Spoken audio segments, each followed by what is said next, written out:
suatu tempat, katakanlah di satu negara atau kerajaan, mereka tidak memberlakukan syariat Islam.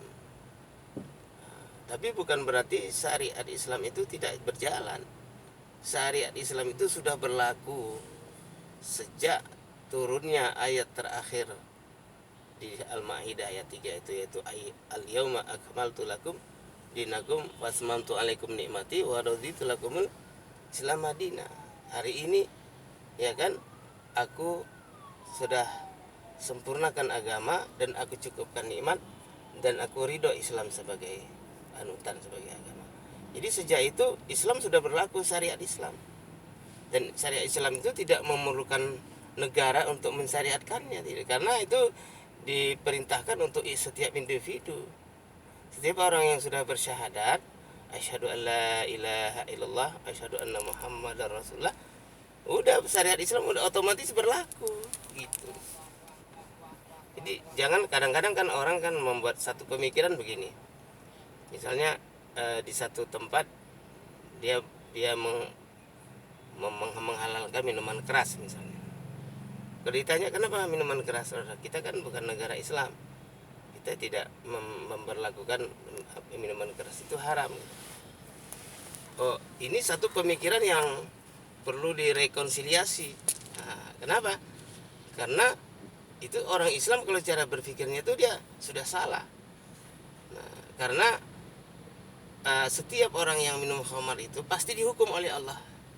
Setiap orang meninggalkan sholat itu pasti dihukum oleh Allah. Karena syariat Islam itu berlaku kepada dia gitu. Adapun negara nggak bisa misalnya dia menyetop hukuman Allah tuh nggak bisa. Menyetop pahala Allah pun nggak bisa juga. Nah, makanya hukum Islam itu tidak berlaku kepada satu negara, tapi berlaku kepada individu. Nah, contohnya gubernur. Nah, kepada gubernur itu nggak berlaku syariat Islam, tapi kepada oknum gubernur ya itu berlaku. Kepada gubernur ya berlaku apabila ayat-ayat mengenai kepemimpinan, nah, itu akan berlaku sama dia gitu. Di bidang lain ya, misalnya ekonomi ya kan, muamalat.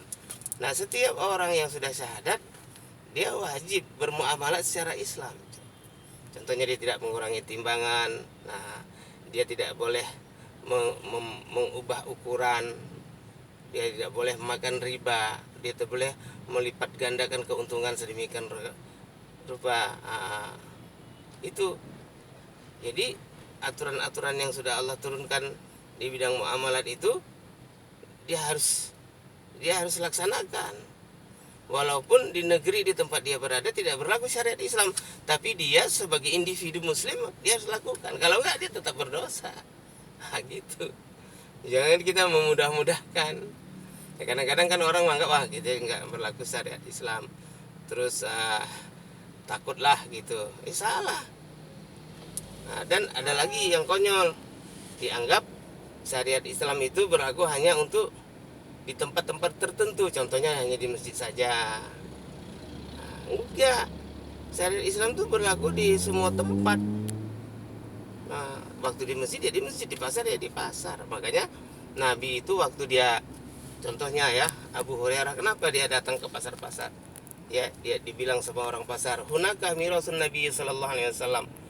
Di sana di masjid sudah dibagi-bagi harta warisan Nabi. Maka orang berhamburan dari pasar datang ke masjid karena mau mengambil harta warisan. Ternyata di masjid tidak ada apa-apa.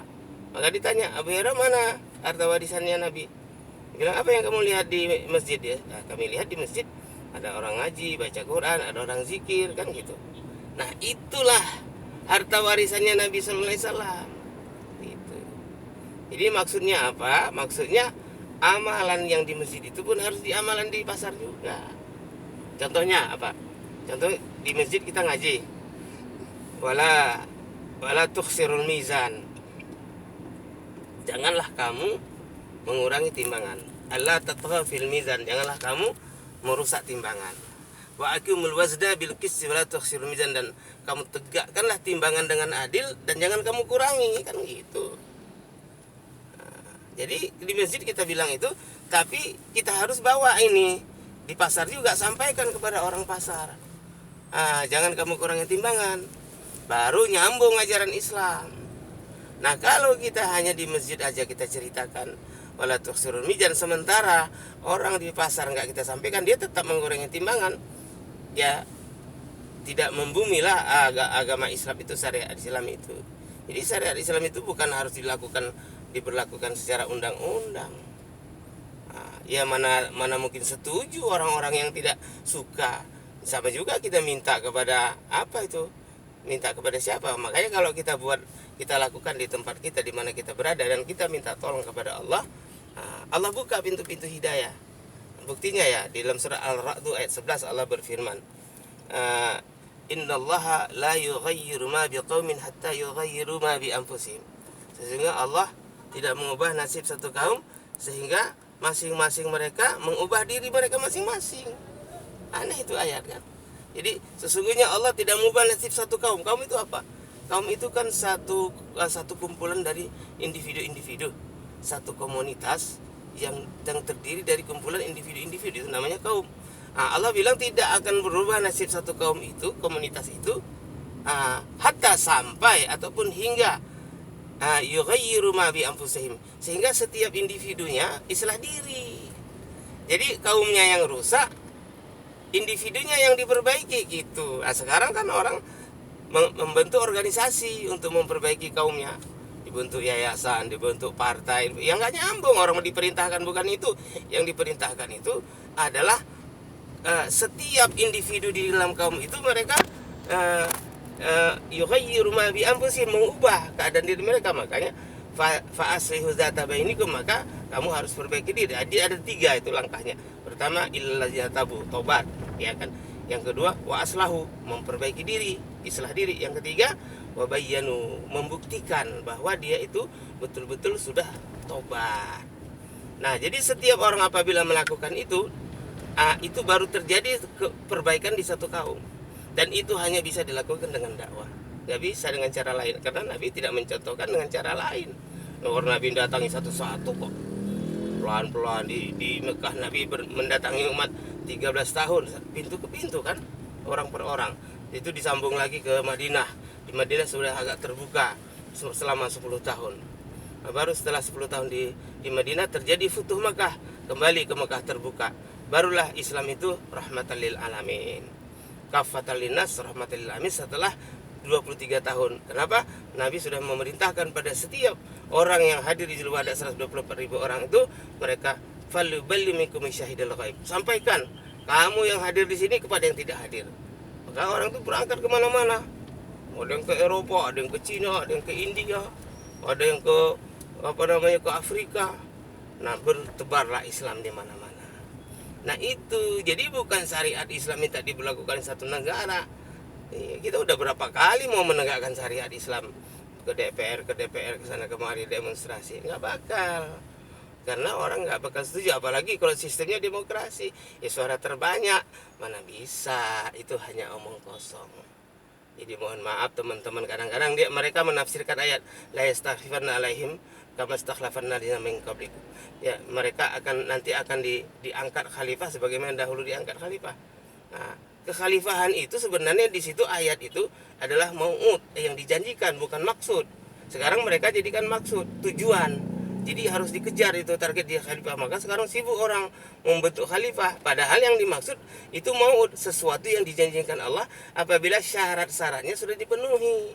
Syarat-syarat untuk menjadi khalifah itu ya iman dan amal soleh, di mana 100% orang mengamalkan agama, 100% orang laki-laki sholat berjamaah di masjid seperti zaman Nabawi. Itu baru dikatakan orang itu mendapat khalifah. Maka begitu Nabi wafat tidak ada harta warisan kekhalifahan, tapi dengan sendirinya terbentuk khalifah. Kenapa? Karena di antara orang-orang yang beriman.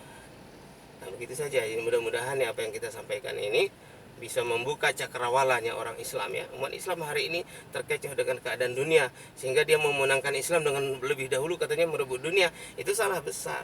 Nggak ada kaitannya kejayaan Islam dengan ekonomi, ya kan, dengan uang, dengan itu nggak ada kaitan. Kaitannya kejayaan Islam itu apabila umat ini mendapat bantuan dari Allah langsung dengan syarat mereka memenuhi iman dan amal soleh. Dan iman dan amal soleh sempurna hanya dengan melalui perantara dakwah. Tanpa dakwah tidak bisa karena tidak dicontohkan oleh Nabi.